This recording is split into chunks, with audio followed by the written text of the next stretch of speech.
welcome back to Science Hub. We are here now with Lavinia Iosub, and today we are going to talk. We are going to have a deep dive into remote work and startups world. Welcome to Science Hub, Lavinia. Thank you so much for having me. Yeah. Let me introduce you a bit. Lavinia Iosub is managing partner at Livit International. It's a dynamic ecosystem providing essential support services for entrepreneurs, startups, and remote workers. She is based in Bali, Indonesia, and also as well in Europe. She founded and co-founded numerous businesses, investing in innovative ventures and playing a pivotal role in the development of more than 25 startups and teams. Lavinia is also founder of Remote Skills Academy, an educational platform that equipped more than 7,000 Indonesians with vital digital and remote skills.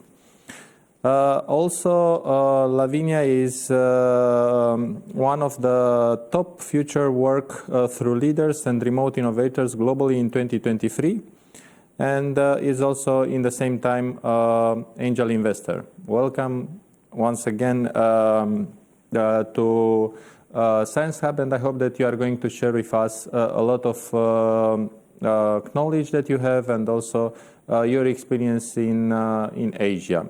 Lavinia, please tell us a few things about your experience or your journey till now, and also some key milestones that shaped your career till now. Oh wow, big question. I guess we could talk for a while just about that. Yeah, so what should we start with? What do you think should we start with? With the milestones or yeah, so my career spans a few different industries and countries as well. So I've studied, worked and lived in 8 different countries on 4 different continents. I also was active professionally in at least 4 different industries. For example, NGOs and consultancy and events, banking, startups, technology, and so on. So it's been an interesting decade and a half, to say so, being in all those different countries and all those different types of industries and types of environments. Each of these industries are different to each other, and each of the countries I've lived in and worked with, different national cultures, are also quite different to each other. So it's been definitely fascinating and worth exploring, to say so. Tell me what particular aspects you would like to know more about. I would like to tell us about your involvement in the NGO program and how this involvement helped you to become a professional today. Yeah, absolutely. We were just quickly chatting about this before we went live, right? I guess initially, the 2 of us connected through an NGO called ISEC. It's a youth leadership platform that is present in, I think they're now at 110 countries or something like that. I lost count. And it was a really interesting experience for sure to be part of that and to work with people from different countries all across the world, because this NGO basically facilitates exchange experiences abroad. So both helps local people, let's say if you're in Romania or in the UK, you would help Romanians or British people to go abroad, but at the same time it would welcome other people from other countries to that specific country, right? So by default, you are collaborating remotely with people from all around the world, even if you do have a team that you see in person usually. And you are exposed to different cultures through your own experience of going abroad in an exchange, through an exchange program, going to conferences and so on. In my case, I also took a country management position in a country called Azerbaijan after I finished let's say my own ISEC formation or experience, to say so. And that was very interesting. So I would say that oftentimes I meet people who feel like NGOs are this like wishy-washy, like, yeah, someone's pretending to do something and getting some funding from somewhere. And I think with NGOs that are worthwhile and are very serious about what they do, it is not at all like that. And there's so many NGOs that add so much value to the world. Actually, the Remote Skills Academy, which you mentioned in my intro, is registered as a not-for-profit, as an NGO, as a social impact program here in Indonesia. Mm-hmm. Tell us about the other countries where you worked on other continents, and about different cultures that you met during your journey. Yeah, so I spent 4 years in Azerbaijan before moving here to Indonesia. For context, I'm here usually around half of the year. So I'm here for a few months, then I travel for a couple of months, and then I'm here again for a few months, rinse and repeat. This is my main residence, but I'm not here all year round. So so before here, I was in Azerbaijan, which was very interesting culture, very interesting country that is sits basically to the north. It has Russia, and to the south it has Iran. I would say those are not the most comfortable neighbors to have. It's a country that has European ambitions and is very wealthy in natural resources and so on. I also was in Belgium in my last year of university of college. That was interesting as well, and it was a bit of a melting pot because we were a generation of students that were from everywhere, right? Not just, I was specifically in Flanders, in the Dutch part of Belgium. I lived in the UK as well, where actually large part of my mom's family is there as well. And I also did my ISEC internship and a part of my research for my master's dissertation there. My master's dissertation was actually what attracts top talent to work for, to prefer a specific employer in different cultures. And I did a comparison between 3 different countries. So that was interesting as well. I also briefly lived in Portugal and Mauritius for specific projects or internships at the time, and the United States.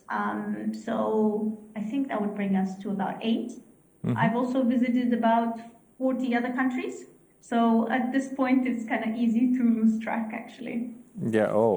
So an impressive experience all over the world. So a lot of cultures, a lot of different cultures. How did you manage to to survive by switching so many cultures in so small time? Very good question. It's actually not such a short time. So we're talking about 15 years in total or so. I'm always amazed when digital nomads can switch countries every other month, right? And still keep some sort of level of productivity. I'm more of a slow mat, so someone who likes to spend a longer time in a place before moving to the next one, and then really immerse themselves in the culture and so on. I think so. For me, you used the word survive, and for me, that's something very, very interesting because I think in today's world, the question is, and the attitude we should have when we speak of innovation and entrepreneurship and building interesting things should always be to thrive, not to survive, right? I think this is something that's always been on my mind, that you don't just get to do those things, that you actually thrive and enjoy them and thrive doing whatever it is that you're there for. In terms of switching different places and industries and so on, I would say that in today's rapidly changing world, reinvention, or at least a bit of a dose of reinvention, is a must. It's almost like a must-have skill. We want it or not, the world is changing in so many different ways. I was looking at a report by, I want to say, PricewaterhouseCoopers, that was showing that the level and the intensity of destruction and changes in the world in every different sector, so environmental, social, and business-wise, economical, and so on, has basically gone up by 200% in the last few years. As opposed to the previous 10 years when the level of disruption or change only went up by a few percent. So I think this is very much part of my, let's say, my life philosophy. Even if you sit still in one place and you hope for your life to stay the same and for your business to stay the same and to do the same things you've always done, the world will probably not allow you to do that. So for me, it's always been interesting to explore and lean into that and be comfortable with being uncomfortable, and expand my comfort zone, to say so. Yeah. No matter what we do and no matter how big or small our world is or our ambitions, we will face change and we will be uncomfortable. So why not just lean into it? Yeah. Let's deep dive a bit in the startups world. You are co-founder and founder of many startups and also angel investor. Could you highlight some lessons that you learned and be a bit more focused on the digital businesses and remote work, because it's something that is not very common in some parts of the world? Yeah. Lessons I've learned. I think I'm a big believer in. So we were just talking about change, right? And I think something I think and talk and write a lot about is the future of work. And the breaking news is that it's actually not the future anymore; it's the present. Right? We keep talking about the future, but actually a lot of those changes are already here, right? The technologies that allow us to work remotely with anyone around the world are here. AI is here. Climate change is here and it's impacting certain things. Globalization is here, and so on and so forth. So one thing I've seen is that as a company or as a founder, you can choose to reject that and do things the way it's been done before, or in ways that you've seen worked before in the decades before, or perhaps you were taught in school, or you can choose to embrace that and make the changes needed to kind of as we were talking, thrive in this new environment. You can build as a person, as a school, as an employer, as a parent. You can build skills for the past, or you can build skills for the future. So I think that's one of the big lessons that I would refer to for sure. Another interesting lesson that I've learned working with a lot of startups and different businesses is that the trend of going super aggressively looking just at growth and just at huge amounts of investment that are being poured into the company in the hope that money will solve everything, right, and will build everything, is not always the solution, right? A lot of businesses are actually better suited growing a little bit slower, a little bit more sustainably, taking not the full amount of money that they could take, right? And build a more solid, in the startup world, some people are talking now about camels versus unicorns. So unicorns, we all know them, they're this like mythical creatures, they're very rare. They're startups that are valued at 1 billion or higher. And that drives a lot of people to really go for that and only aim for massive growth and massive investment and so on. And that is the right solution for some businesses, but not for everyone, right? And there's now the second model that we're talking about, which is a camel, right? Which is not so mythical anymore, right? It's a lot less posh or fabulous, right? But it's an animal that can cross the desert without needing an extra injection of, water, food, cash, and so on and so forth. And I do have to say that this is personal for everyone, of course. For me, I much prefer to work with those businesses that want to grow a bit slower and more sustainably and build a good business rather than just go after the next round of investment, if that makes sense, and then just bridge it with another round and another round. And in the end, you see some of the big names in startups, after 10, 15 years, they're still not making money. They're still burning investor cash, right? So that's another one that I can think of.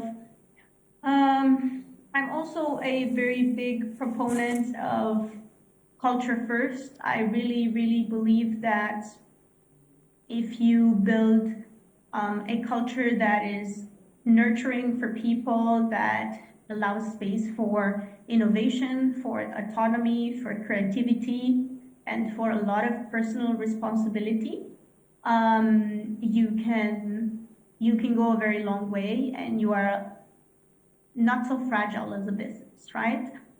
We used to have this type of system that is, the name of it is control and command, right? Like very hierarchical, very top to bottom, very, the boss says, the boss approves everything, and so on and so forth. And sort of as a manager, you had all the answers, and your job was to simply tell the other people what to do and what the right answers are, and then measure their performance against that. And I think what's happening right now with all the many changes that we see in the world and the pace of change, you simply cannot do that. You cannot be a social media and a finance and a technical specialist and all of those things at the same time. You have to. So you are not anymore, you need to be a bit specialized or more specialized in order to perform better. It's not anymore knowing a few things from everything that it was maybe the model 30 years ago, right?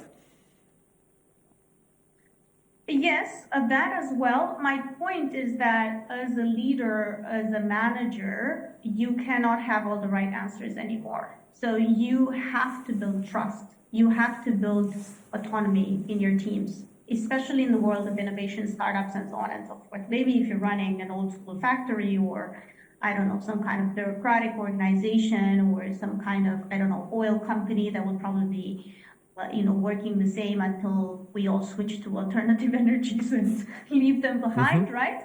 I think you can get away with that if you are in knowledge work, if you are in IT, if you are in startups, if you are in innovation, you have to start leading and performing as an individual contributor as well in a different way, right? The pace of change, it simply doesn't allow us to go to university once, learn all the right answers, and just regurgitate that for 30 years and call it a career, right? You are also an angel investor, and tell me how do you see the trends in the startup ecosystem that you currently see on the market on that are going to appear maybe in the next 10 years? The ones that I see right now are the ones that Yes. are going to come up. Yes. So as we know, as we probably all know, we are in the middle of a tech winter right now. So investment is a lot harder to come about. So it's much, much harder for businesses to raise large amounts of investment unless they have a very good business case. I still see very good businesses raising money successfully, but they are rare. And then what I see is that we see a focus changing a little bit from, as I was saying, from exclusively just looking at growth, right? So I have 200,000 free users and I grew by another 30%, to focus more on unit economics and on is this business actually, maybe it's not making money right now, but can it actually make money soon, right? Like, can we see real revenue, right? What's happened in the startup world for a very long time in this run that we had for the last 10 years is that it was very easy to take $1 of investor money and turn it into 80 cents, right? Like, take your Uber, you take investor money and then you give discounts and then you sold the dollar for 80 cents to the user, right? So you gave such big discounts that you were always bleeding money, right? And I think Uber bled money for 14 years or something like that, right? So I think obviously you can build a monopoly with that kind of business. But what we see right now is, and what I see especially for obviously angel investing is very different from VC investment, right? Like, we're talking about very different sums of money. We're talking about a very different due diligence process and so on. So what we see with angels and with VCs is a larger focus on, can this be a good business that brings returns rather than just the mythical growth, right? At least in my circles, of course, right? And it's very specific to different startup ecosystems, to different countries and so on. For disclosure, I'm part of two business investment clubs, one that is ran out of Singapore and is active in the whole of APAC, Asia Pacific, and another one that is focused on Indonesia, on impact investing in Indonesia. So it can be quite specific to the region as well. Yeah, so I think that's definitely one of the things that I see and that I think is actually healthy, that bubble burst, right? And we are now looking at healthier metrics rather than vanity metrics. Also, SaaS is a big topic, software as a service. For a very long time, everyone tried to build software as a service and go for this idea of MRR, monthly recurring revenue, or annual recurring revenue, and go for subscriptions. And that was the holy grail, right, that everyone was trying to build. And now all of the smarter companies are moving from that towards the old software model, where you just launch a version of it, you charge once for it, and then the user uses it until you launch a next version and they pay for it, right? Rather than having a subscription that is built every month or every year or so on. So those are two things that I can think of. Yeah, I think that is going to be the same. Let's move on a bit and talk a bit about remote work and education. And you invested a lot in the Remote Skills Academy. Tell us a bit more about this program and what motivates you, and maybe also what is the impact on the Indonesian market or on the Asian market in general.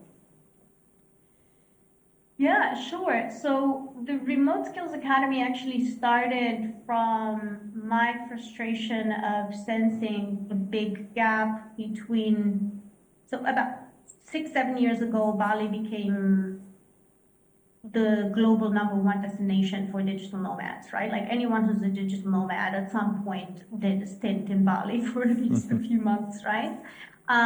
So it became the mecca of nomads. Everyone was coming here and so on. And it created two very, very different realities that were coexisting side by side, right? Which is the digital nomad who lives a very Instagrammable life, enjoys their smoothies and their surf or yoga in the morning, and then does a few hours of work and invoices in euro or dollars and spends Indonesian rupiah, which are about 15,000 to one.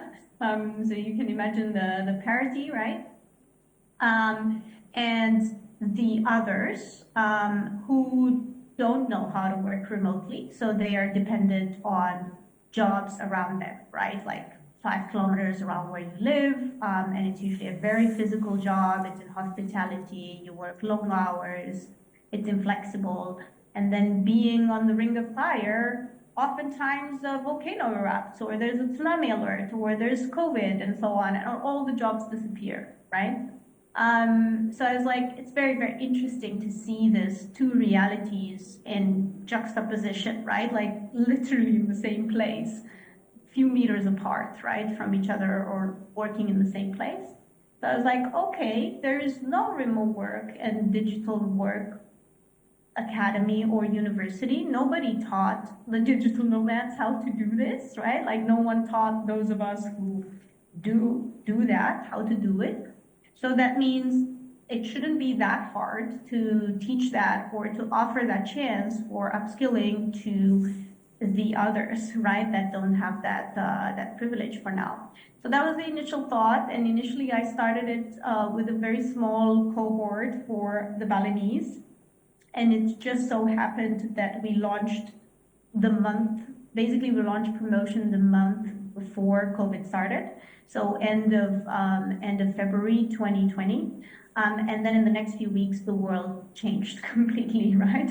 And we could have never known that, right? And so that meant that a lot of the people from the rest of Indonesia is a huge country. It's about 300 million people. And the distance from east to west is longer than the distance from London to Tehran in Iran. So this is a very large country that is deceivingly looking small on the globe, right? So all of a sudden, all these people from other parts of Indonesia were interested in that. For example, moms that wanted to work from home, right, and take care of their families, but also have some sort of a career and so on. So obviously for us being a tech hub and a, let's say, startup studio that incubated a number of tech businesses and so on, it would have been probably the easiest to teach tech skills, but it's very hard to learn to become a Python developer in a few months, right? Like it takes a while to upskill that way. So I was like, okay, what can we do on the business side? Skills that can be acquired in, say, 2 to 3 months. You can get started. You're not going to be an expert and a specialist, but you're going to be able to pick up some work. And then take it from there. So basically the things that we looked at is becoming someone's virtual assistant, right? Working with an entrepreneur or someone who can teach you a lot of things, but you can also help them. Social media management, digital marketing, bits of digital marketing, project management, online business management, right? This kind of things that it's not rocket science, right? To learn in a few months and get started. So this was 4 years ago, almost 4 years ago. Next month it's going to be 4 years. And then what I wanted to do is I also wanted to turn the academy into a project that is done by Indonesians for Indonesians, rather than me, a white girl, telling people what they should do with their careers. So I hired an absolutely fantastic team of Indonesians that basically runs the full-fledged program now, and it's evolved into something that it kind of snowballed, right? You know, when you're like, it's winter and you're sitting on top of a hill or an inclined area, right? And you make a small snowball and you start rolling it, and all of a sudden it starts going down and it gets bigger and bigger and bigger than you would have thought it would, right? So that's my feeling with the academy. So we've also done projects in Thailand, in Hungary, and we partner, right, with people from different countries to bring it there. And now I'm working on looking at creating a few programs and bringing it to Europe for asylum seekers and refugees who are often very qualified but don't have the right to work in Europe, right? So remote work, fully remote work would be an option for them. And I'm looking at getting some potential funding, right, through different sources of funding to bring that to people that may not be able to, pay a lot for it and so on. So that's kind of where we are after almost 4 years. So a lot of challenges, a lot of things that you didn't know from the beginning, and you discovered just by doing all these kind of things, Tell me, I know that you are also a digital nomad. Tell me a bit more about your experience as a digital nomad. This is a trend that it's almost a decade that since it started, and for how long you are a digital nomad, and what does it mean for you? And also tell us also some insights, some good things, some maybe bad things if there are. Yeah, it's again a very interesting topic. Indeed, this trend started about 10 years ago, and that's actually when I started traveling while working as well. So I think of digital nomads as people who can work from anywhere, and not only that they can work from anywhere, but they take advantage of that freedom to go and visit different countries, because you can also work from anywhere and choose to work from your own house or a local co-working space, and there's nothing wrong with that, right? But the term nomad implies actually moving around, right? So as I was mentioning before, I spend between 3 and 6 months every year traveling around while working. The rest of the time I spend here, and I like living in Bali, and it's been a while. This is also where like my main residence is, or where I pay taxes, right? One of the two certainties in life: taxes and death, right? So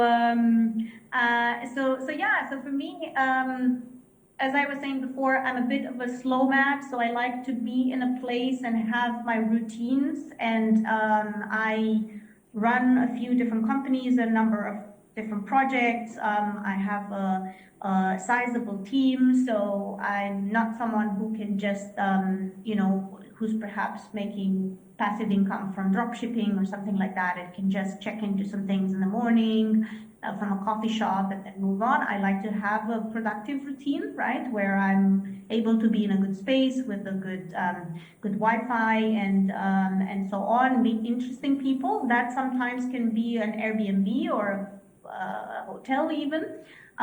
That can be a local co-working space, right, where you go to meet more people. So it really depends on everyone's preference.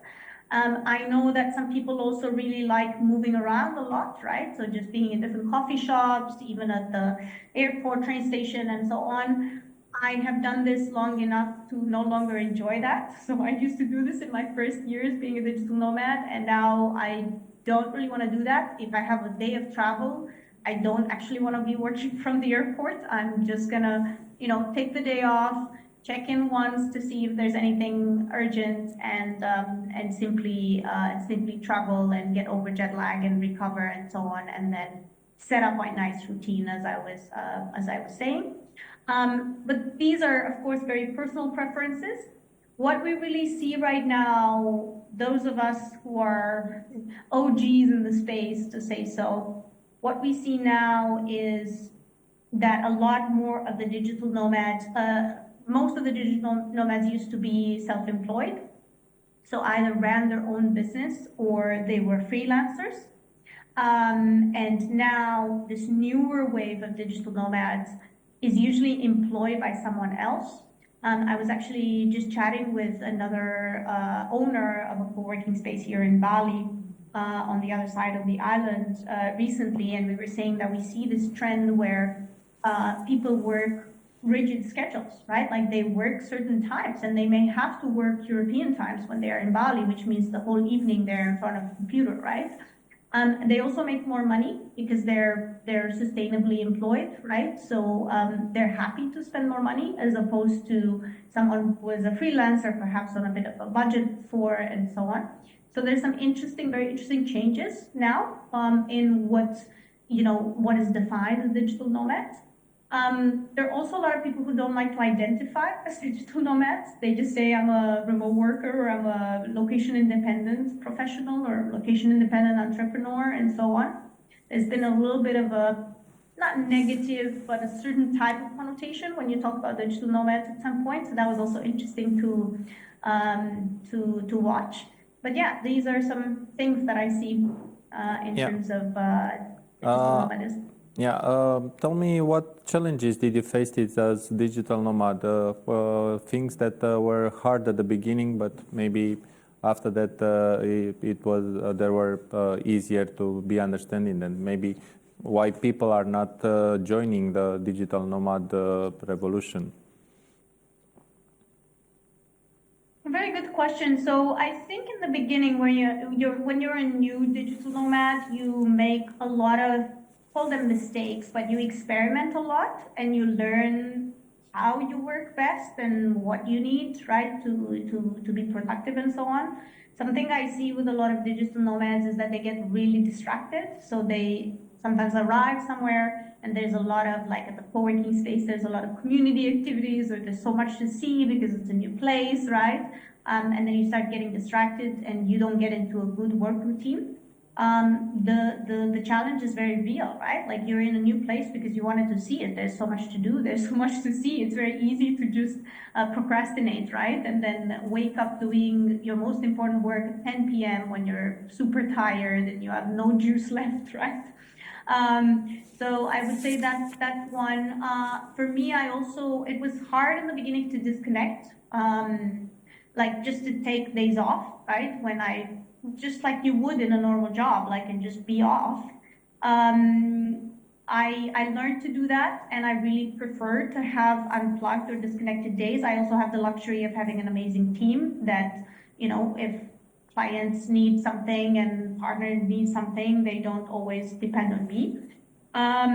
I think something that you really learn after a number of years of being a digital nomad is that you also start craving having an actual residence, even if you're not there all year round, but just having some sort of a routine, some sort of place that you know very well, and so on. I was talking to someone else who runs a big digital nomad community, and she was saying that's about year 3, 4.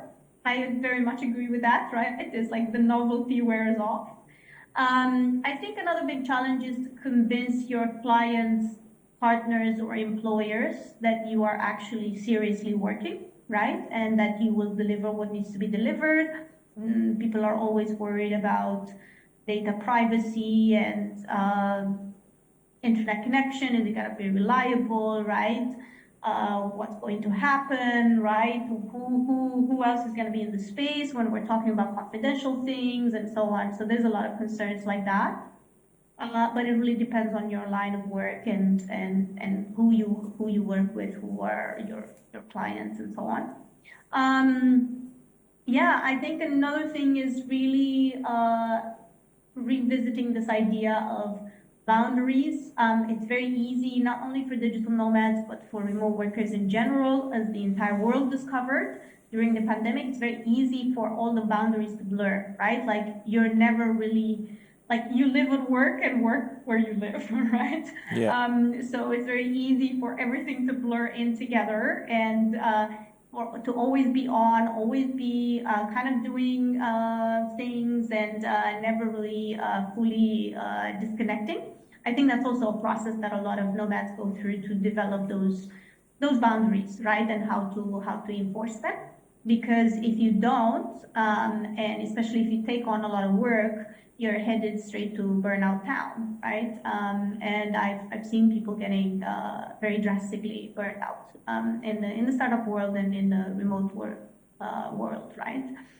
It's easy to just get bumped down. I always say that when you quit the 9 to 5 to do your own business, you sign up to the 5 a.m. to 9 p.m., right? Like you're exchanging the 9 to 5 to the 5 to 9. And some people end up being their worst boss, right? Like they treat themselves worse than their actual boss was treating them. So that's another danger for sure. Yeah, quite nice. I mean, I didn't know that if you employ yourself, you are your own boss for 24 hours, right? Exactly. Yeah, you received a lot of distinctions because of your leadership and also because your organizational culture shaping. Tell us a few things about how do you motivate your team in the context of digital nomads and also digital business and also remote workers, because to motivate people when they are in the same room, it's maybe a bit easier than when they are a bit remote. Tell us how do you motivate your team? I don't believe that. I don't believe it's actually much harder to motivate people when they're remote. I know this is a very controversial opinion, but I really believe that culture is not the walls of the office. Culture is what remains when you remove the walls. And the culture is what gets rewarded, what gets punished, what are the rituals, the habits of this team, how do we work, who belongs here, who doesn't belong here, and all of those things. So I've been building remote teams for a long time now, since before the pandemic.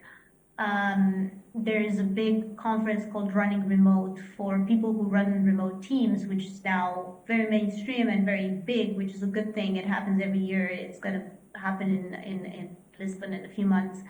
And that conference, the first edition of it, it was about 30 of us crazy people who were like, oh yeah, you don't have to have everyone in your, that was like 8 years ago or something like that, right? I mean, you don't have to have everyone in the same room, you can do this and whatever, and everyone was like, why would you? Because it's just easier to have people in the same room. So it's been a long way. The world has come a long way. I know there's a huge push now for going back to the office and all of this return to office mandates and all of this stuff that is going on. But yeah, I don't actually think it's much harder to motivate people being remote. There's a few things here. So there are 3 pillars of motivation, right? In any kind of, it doesn't matter what kind of work it is, what kind of endeavor it is, what kind of team, where they work from, it's largely irrelevant. There are 3 pillars that you need to have to motivate people. One is autonomy. Smart people want autonomy. They don't want someone telling them all day long how to do what they have to do, what to do, with whom, at what time, using what tools, and exactly what way. Because, if you want smart people, you have to give them a certain level of autonomy. I do this in very specific ways with Livit, where we actually, every person and every role in the organization has the autonomy needed to do their job and not need, for example, approvals for every little thing. Obviously some things are done in collaboration and need approvals, but they have the level of training and autonomy to get the job done, right? So that's a big motivator. The second motivator is mastery. So smart people want to learn things, right? They want to feel like they're getting better at their job, that they're improving, that they're learning new things, and so on. We have a big culture of continuous learning at Livit. We have, people can use 10% of their work time to do that, right? They have some budgets at their disposal to learn new things. And it doesn't matter if it's connected to their job or not. The idea is we want to work with people who didn't learn one thing once and plan to squeeze it for the rest of their lives, right? And the third thing, so I was talking about the 3 pillars: autonomy, mastery, and purpose. The third thing is purpose. People want to feel like they belong to something that is interesting, that is worthwhile, that is contribute in some kind of way, right? Like very few people in the world, very few talented people that I know in the world only care about, oh, I just want to make money and I don't care if the company I work for or the project I'm in is just doing like evil things and destroying people's lives. I don't really know anyone who can honestly say that. I know these people exist, I just don't know them personally, and I don't really want to work with them. So purpose is a huge thing, right? Like what are we working towards, and showing people what is the end goal, how are we making people's lives better? And of course, in the process, we need to make money because someone's got to pay the bills, and payroll salaries need to be covered, and so on and so forth, and money is important. But belonging and purpose is also important. So I would say that if people try to get their team motivated and engaged, these are the three pillars. And of course, for each of them, there's a lot of discussion. And there's a very, very good book that I really recommend on this topic. It's written by Daniel Pink, who's quite a famous writer. It's called Drive. So the science of what motivates people. Mm-hmm. So to me, that is very true. Yeah, Lavinia, looking forward or looking ahead, what are your next initiatives in the next few years? Next initiatives in the next few years.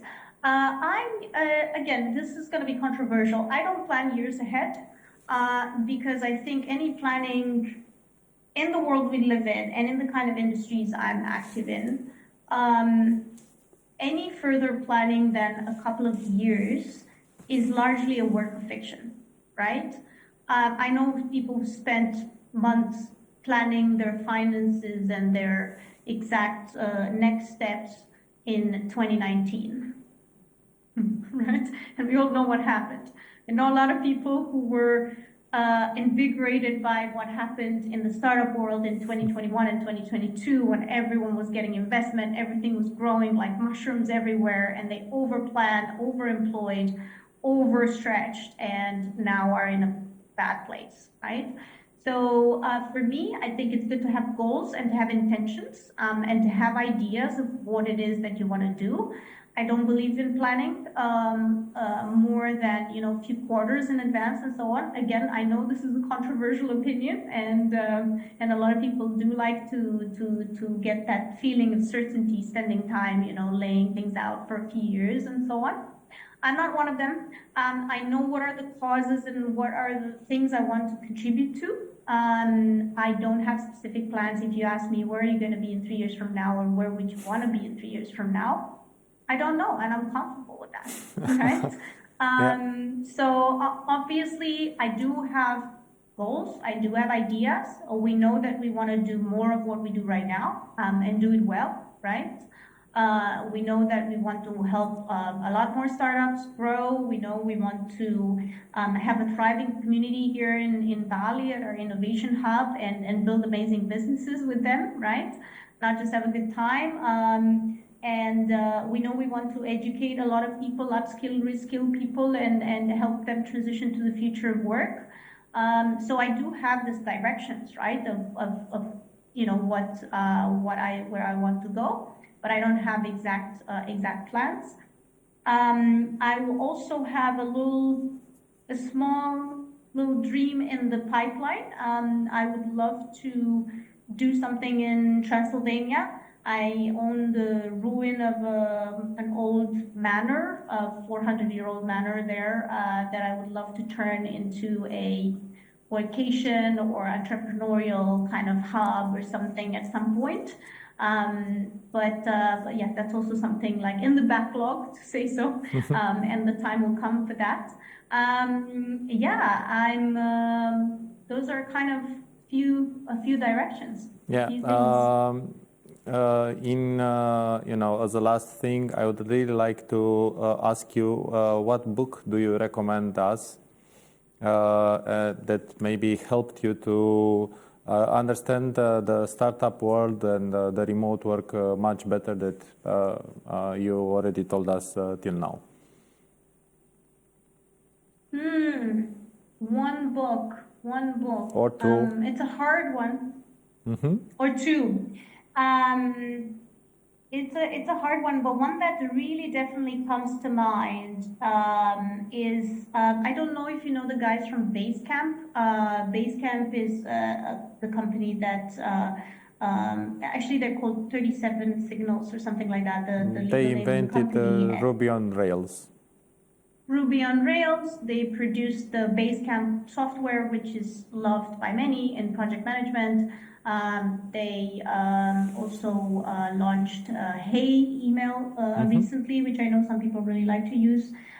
They're a very solid, very profitable company that refuses to take investment. So we were talking about camels earlier, right? They just want to be a real business that sells products and services for money and is profitable that way.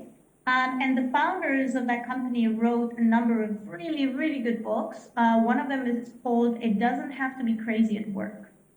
And it put words on so many of the thoughts I had, right? That we can be ambitious, we can want to build big things and do cool stuff, but we don't have to destroy ourselves in the process, right? And it doesn't have to be crazy at work every day. I would recommend that.